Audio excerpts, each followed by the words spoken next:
This is Rumble with Michael Moore, and I am Michael Moore. Have I ever mentioned to you that I'm from Michigan? So is the great actor Jeff Daniels of The Purple Rose of Cairo, Jonathan Demme's Something Wild, and of course Dumb and Dumber, and so many other great films. He's also from Michigan. So I thought we'd kick off today with Jeff Daniels singing our state anthem, Michigan, My Michigan. From Saginaw's tall whispering pines, from Lake Superior's farthest mines, fair in the light of memory shines. Michigan, my Michigan, thou gave thy sons without a sigh. Michigan, my Michigan, and sent thy bravest forth to die. Michigan, my Michigan. Kind of a sweet but mournful song for a state anthem. Michigan lost a lot of lives in the Civil War. I think probably per capita, maybe even more than most other states. Michigan was an early abolitionist state trying to end slavery. There's a famous court case where an escaped slave was recaptured by Southerners who came up to capture slaves in the North, and that was allowed by the federal government until Michigan put its foot down, and the courts in Michigan put their foot down, and then that was the end of that. And then Michigan became a beacon of place. If you could get to Michigan from the South, well, we're right there on the border with Canada, and then you could get true freedom, because Canada at that point, of course, didn't have slavery. And so the state anthem makes these references to the losses of the Civil War. But it is, I think, when you listen to it, you'd think that the state song from Michigan would be something from Motown, right? Or Aretha Franklin, or Iggy Pop, or the White Stripes, or Madonna, or Bob Seger. There's so many great rockers and hip-hop from Michigan, Eminem. But no, this is still our state anthem.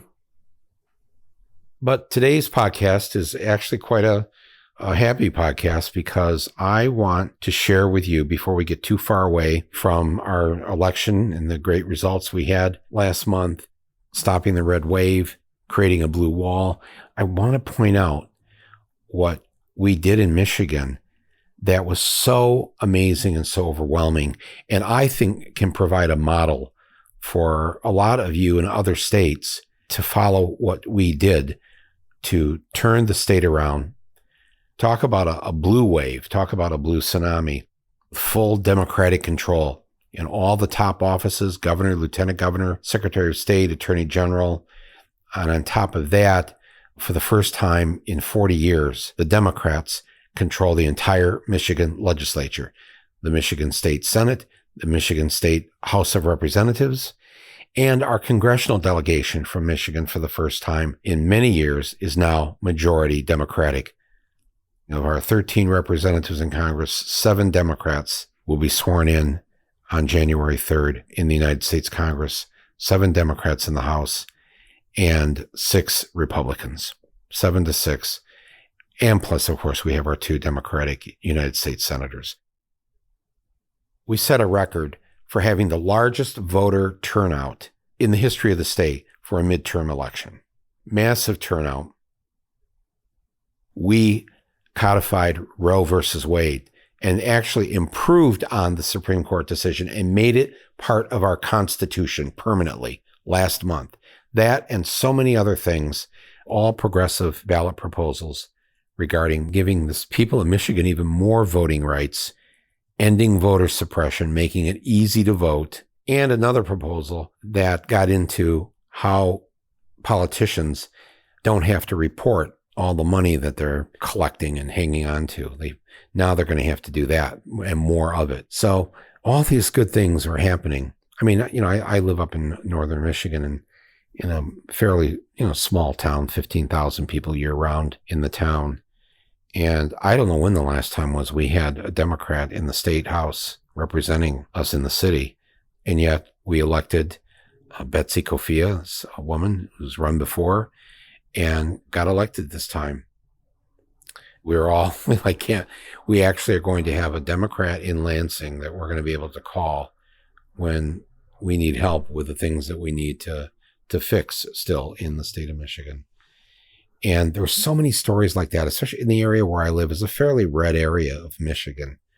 And our congressman is Jack Bergman, right-wing Republican, election denier, voted to, with the other traitors there on January 6, 2021, to overturn the election, overthrow the government, keep Biden away from taking his seat in the White House. That's our congressman. So I don't want to make it sound like I live in some, hippieville here. But we got Democrats elected. We got Antrim County outside of Traverse City, all red. I lived there for a number of years. When I first moved there, I wanted to, go down and see how the Democrats are doing. Are there any Democrats in this county? I was told there were like 4 dues-paying members. And so we started to organize. And I was not myself a dues-paying member of the Democratic Party. I've talked about this before. Nonetheless, within a couple of years, we had 200 members of the local Democrats. And now, this year, there are over 400 in the county. And 3 townships were flipped from red to blue. You'd have to live in this area to understand how that's just not possible. Except it happened. So it is possible. And it wasn't just in the area where I live. Throughout the state, we retook the House and the Senate from the Republicans who've held on to it for 40 years. Literally, it has been 40 years in the state of Michigan since the Democrats controlled all the top offices, at the governor and attorney general level and all that, and had control of the state house and the state senate. The trifecta is what it's called.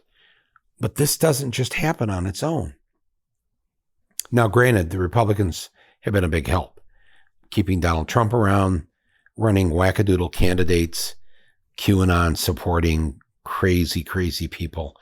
And, the majority of Americans are not crazy. They don't want to vote for crazy. It's such a pleasure to watch the people in your state saying, that's it, I've had enough, and do the right thing. Everybody's kind of pinching themselves and wondering, how did this happen? We all worked hard, yes. But it was also one thing that I want to share with you, and in the hopes that maybe you can get this going in your state for 2024. So if you can stay with me for a little bit here today, I'd like to give you this personal update from my home state. But before we get started, I just want to mention that we are celebrating our 3rd anniversary of producing Rumble with Michael Moore. 3 years ago this weekend, December in 2019, we had our very first podcast. The first one was just kind of an introductory of what I wanted to do and what I hope to accomplish with the podcast. Episode number 2, I had my first guest on, the great Daniel Ellsberg. And then the 3rd episode, we got on the train, went down to Washington, D.C., and sat in the front row up in the balcony of the House Gallery, while they conducted the vote to impeach Donald Trump for the first time. And we sat there. We were witnesses to it. It was an amazing thing. And then we had our equipment with us that we couldn't really record there inside the chamber, but on the train on the way back, we did the episode on the Amtrak, riding back with everybody who had gone down from New York to witness this historic event. It was really a moment. This has been an incredible 3 years, 266 episodes, covering so many issues, having so many great guests. Much, much gratitude. Thank you for these 3 years of Rumble. And we've got some very cool things that we're cooking up starting as early as next week. So more on that later. But before I go back to what I want to share with you, the secret of our success in Michigan, I want to thank our underwriters for today. So our first underwriter I want to thank today is a longtime supporter of this podcast, and it's Shopify. Now, as you know, a year ago, we launched the More Store. This is my online shop where a portion of the proceeds for every t-shirt or hoodie or coffee mug you buy goes toward causes that I care deeply about, like bringing civics classes back into our public school classrooms and ending voter suppression across the country. Shopify made this idea of mine for the More Store come to life. And I'm so grateful that they are an underwriter of this podcast. Shopify, just so you know, it's an all-in-one platform, a commerce platform that makes it simple for any of you to set up your own online shop. Millions of people already use it all around the world. Set this up online if you want to start your own little business and you want to do this direct to the public. This is an incredible way to do it. This is how a lot of people get their start. And the best part is they offer 24/7 support for you. They also provide free on-demand business courses to help you succeed every step along the way. So if you've got an idea for your own online store, sign up for a free trial at shopify.com/rumble and make sure Rumble is all lowercase. Shopify.com/rumble, Rumble all lowercase. Do that and you can start selling online today. Shopify.com/rumble, Rumble in lowercase. And thank you, Shopify, for supporting this podcast. Our other underwriter today, and I really want to thank them and the good work they do. And a lot of us, use this app, Calm, C-A-L-M. Calm, it's the #1 mental wellness app that gives you the tools you need to improve the way you feel. They offer guided meditations to reduce stress or anxiety and daily movement sessions to relax your body. If you're struggling to fall asleep at night, they help with that too. They offer immersive sleep stories for kids, for adults. You listen to it as you drift off to sleep. And the best part is new content is added every single week. There are over 100 billion people around the world now using Calm to help de-stress, to help sleep better, and to live a happier, healthier life. So, for listeners of this show, Calm is offering an exclusive offer of 40% off a Calm premium subscription at calm.com/rumble. That's all you got to do. Go to Calm, that's CALM.com/rumble for 40% off unlimited access to Calm's entire library. That's calm.com/rumble. And thank you, Calm, for being supporters, not only of this podcast, but for putting a focus on the mental health of this country and helping us in even the smallest of ways to get through the day. It's so important. Thank you. The blue tsunami in the state of Michigan in the election on November 8th. Let me just share with you why that has happened, because there is the secret sauce that if you just do one thing in each of your states, I can guarantee you that many of them could have the results that Michigan had. And don't say to yourself, no, Mike, that's not possible here because, it's Kansas, it's whatever, it's Republican, it's a red state. Yeah, okay. We can keep whining about that, or we can change it. Because sadly, Michigan had this Republican governor for many years, Rick Snyder. And then back in the 90s and early 2000s, we had another Republican governor, John Engler. And these two governors, who both got multiple terms, helped to destroy our state. And we didn't seem like we could do anything about it, even though we were traditionally a Democratic state, the home of the modern day labor movement. And yet Republicans were calling the shots. I mean, as soon ago as 2016, more people in Michigan voted for Democrats than they did Republicans. Okay, so the Democrats got the majority of people out to vote. And yet the Republicans had a majority of the House of Representatives in the state of Michigan, even though they have fewer people voting for them. How does that happen? Gerrymandering. Racist gerrymandering. We have a number of majority black cities, Detroit, Flint, Saginaw, Benton Harbor, and then there are those that are pretty close, or 50-50, a number of Detroit suburbs. And so what they do is they carve up the black districts, the black neighborhoods, and make it difficult for African Americans and Democrats to win. And they did this for years and years until we put a stop to it in 2018. A lot of what I'm going to tell you here about what we did in Michigan to turn the state around is based on the fact that we had a ballot proposal in 2018 that passed, and it made gerrymandering illegal, and it brought out voters who wanted an end to this racist practice. And when they did that, and because it brought out so many people who would vote for Democrats in 2018, that's when we flipped the governor's chair, attorney general, secretary of state, lieutenant governor.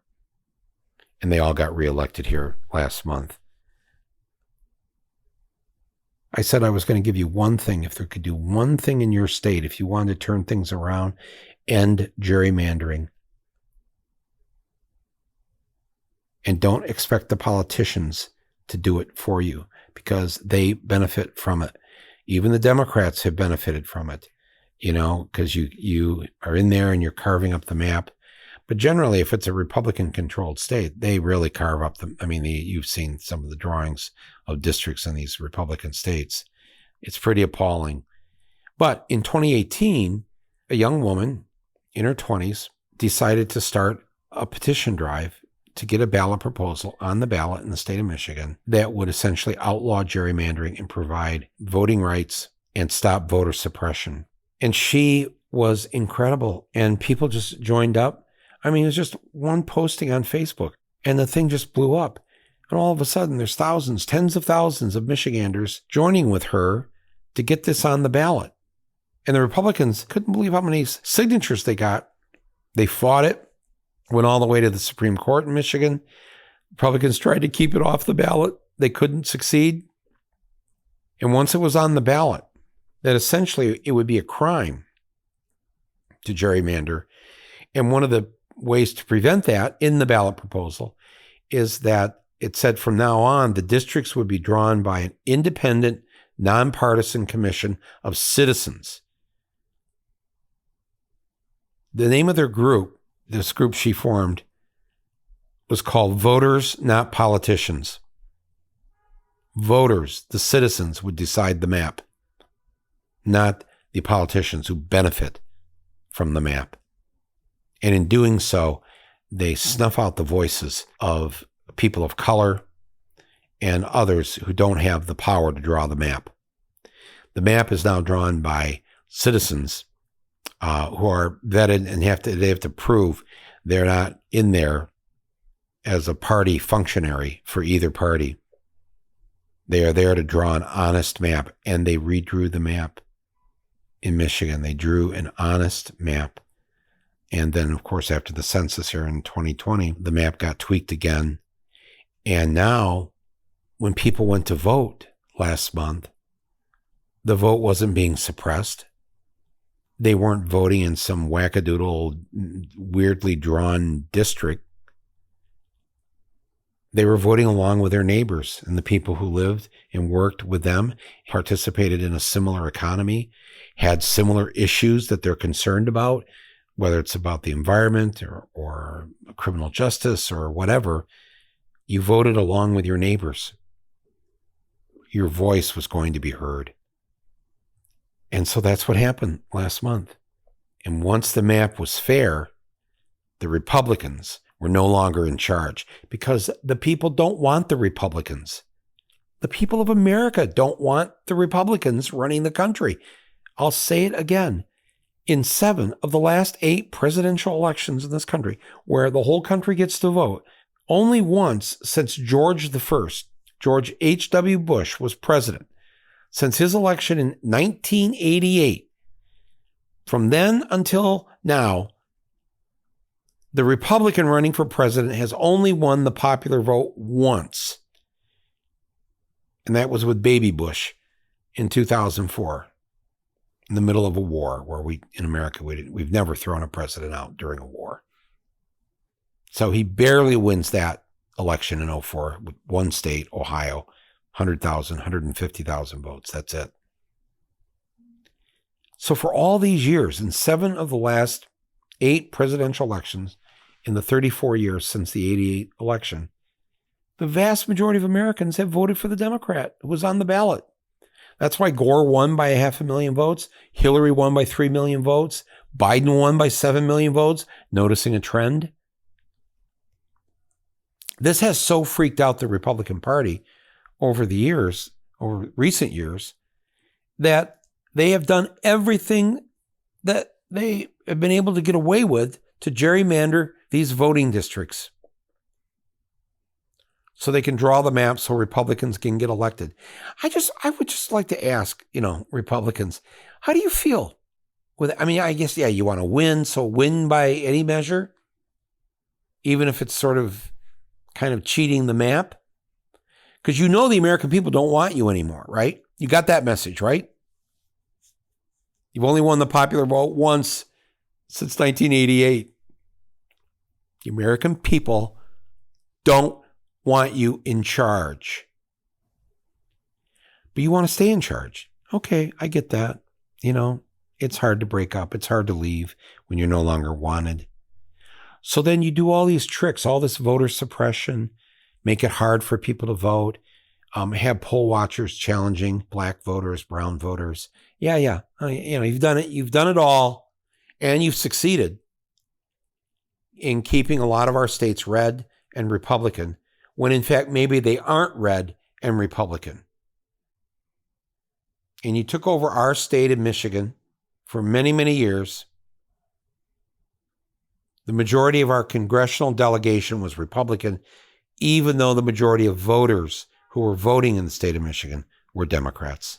How do you feel doing that? I'm just curious. I only have one experience personally I can relate to. Back in when I was on the 8th grade basketball team, and I had a really good hook shot. I was not a good runner, but my hand-eye coordination was pretty good. And so I could hook it from way over in the corner, like near the out of bounds. And so during one of these games, I let off a hook shot over my head all the way from the corner where the two out of bounds lines come together, except as I was doing it, I looked down and I saw that my foot was like an inch out of bounds. I made the hook shot, swish right in. And of course, the students on our side, went wild and cheering and okay, I'm sorry. I've got a conscience. I mean, we all have a conscience, but mine is maybe sometimes a little too active. I went up to the ref and I said, I was out of bounds when I made that shot. And he looked at me like, what kind of crazy kid are you? I said, it's not right. I shouldn't get those points. And he just goes, he was mad at me actually. So he just blows his whistle and then announces that I was out of bounds. And, my coach, Mr. Herman, was like, what happened? And I went over to him and I told the ref that I did that shot wasn't legal. I was out of bounds. This is a Catholic school league. And this coach was so kind of salt of the earth and so very much in his Catholic place. And he didn't hit me. He didn't yell at me. He just nodded his head and approved of what everybody else considered a faux pas. The team was so mad at me. And it was like, what, are you nuts? I said, hey, that's not right. It's not right to claim the basket if I didn't make it, if I was out of bounds. So I want to ask the Republicans, you're out of bounds. The American people don't want you. You don't win these elections properly. How do you feel knowing when you take a seat in the state house or the state senate or in Congress that the majority of the people actually didn't want you there, don't want you there, and yet you're sitting there?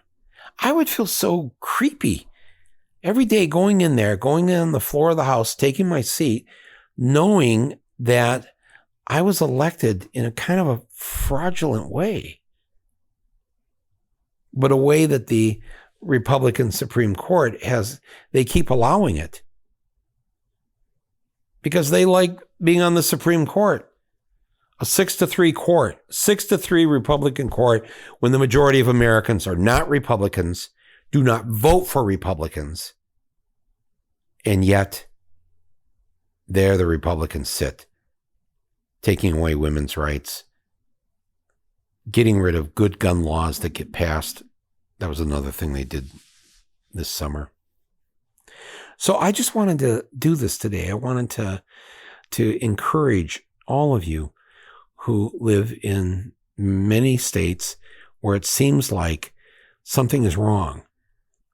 Like, why are the Republicans still in charge? Why are we still considered a red state?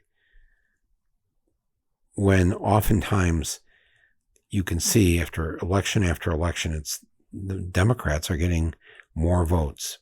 So here's my encouragement to you to follow the Michigan model. You need to get a ballot proposal, if your state allows such a thing, on the ballot in the next election. That eliminates gerrymandering. Crib the Michigan one, copy it. I'll post a link to it here. You could do this in your states if they allow ballot proposals. And if they don't allow ballot proposals in your state, maybe you should think about making that happen. I think it's slightly more than half the states, there are some form of ballot proposal that's allowed. But the other half need to be able to have direct democracy also, need to be able to pass laws. The voters need to be able to pass laws at election time. So that is my challenge to you in purple states, red states, even blue states that still haven't done this yet. Once we start to do this, what's going to happen is what happened with us here in Michigan, where the Democrats now control the state government, state legislature, and in many of our local cities, towns, townships. Republican mayors were booted out. Republican county commissioners were booted out. I mean, it was like one big boot going across the state of Michigan last month. It was a beautiful thing to see, and you, I know, would love to see it in your state. So get your petition drive going so you can get it on the ballot in 2024. And if you don't have a way to put a ballot proposal on, then start the lobbying efforts to get your state government to allow ballot proposals, and point out to the Republicans that, they can benefit from this too. That means they can put ballot proposals on. They can try to get them passed. And don't tell them that they're not going to have much success, because even in this election last month, where the right to an abortion was put into the state constitutions of Michigan, California, and Vermont, Republicans did have ballot proposals on the ballot in Kentucky and Montana. But their ballot proposals were to prevent abortion, to ban abortion, and those ballot proposals lost. Why? Because the majority of Americans agree with us, because there are more of us than there are of them. And it will be that way for some time to come. Why? Because every year, 4 million 17-year-olds in this country become 18. And you know what? They don't want to vote for Donald Trump or anybody that looks or sounds like Trump. They don't hate people because of their race or because they're LGBTQ. We've raised a pretty good generation or two of young people. And every year, 4 million of them become eligible to vote. And they vote by overwhelming numbers. High, well up into the 60 percentile. When young voters vote, they vote for Democrats. And the more that we encourage this and get them out to vote, the more that we put ballot proposal issues like student loan forgiveness or raising the minimum wage, anything that would benefit young people to get them out to vote, will guarantee that you will get more Democrats elected in your state. I don't mean to make it sound like it's that simple, but my friends, it is that simple. And I saw it happen again last month in my home state of Michigan. And I thank you for giving me this time today to talk once again about the state of Michigan. But I'm doing it only because I want you to be inspired by how we pulled this off. And it only took from the 2018 midterm to now. Trump won the state of Michigan in 2016. So we ended that, voted for Biden. This can happen where you live. And I have some other cool things that I want to talk to you about. I'm going to start off a podcast series, another tsunami series next Sunday. on Christmas Day. And I'll tell you more about it later this week, but I'm going to give you a wealth of information and tactics and strategy of how you can pull this off. How even if you live in the reddest county, the reddest state or whatever, you know, we may not turn it around 100%, but you can start to peel away, to dig into a Democrat here, a Democrat there. I think you're really going to like what we're planning here on Rumble and on my Substack. Get people to sign up for my Substack. There's no paywall. I mean, yes, you could get a paid subscription, but all that really means is you want to help us do our work here. You know, $5 a month. Great. Thank you. It's much appreciated. Give gift subscriptions here this week for the holidays, but you don't have to. It's all free. Every podcast is free. Every one of my Substack columns is free. And again, I want to thank you for these 3 years of listening to Rumble with Michael Moore, for sharing it with your friends and your neighbors and your family. I can't wait to do more of this, and I can't wait till you see what I'm planning to do here in the new year. So more on all of that starting next week. Let's stay in touch here. I'm going to close with another Michigan song by a Michigan group led by these two young women from my town, that I live in, Traverse City, Michigan. They're called the Accidentals. The song is called, I think I played it maybe a year ago here. It's called Michigan Again and Again and Again and Again and Again. Thank you, everybody. Thank you for being part of this. This is Michael Moore. My thanks to my producer and editor, Angela Vargos. And we will see you later this week here on Rumble with Michael Moore. Great state, what state am I in? Compass roses bloom again.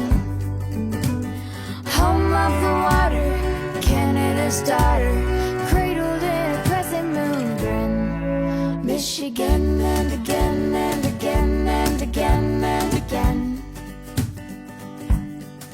Michigan and again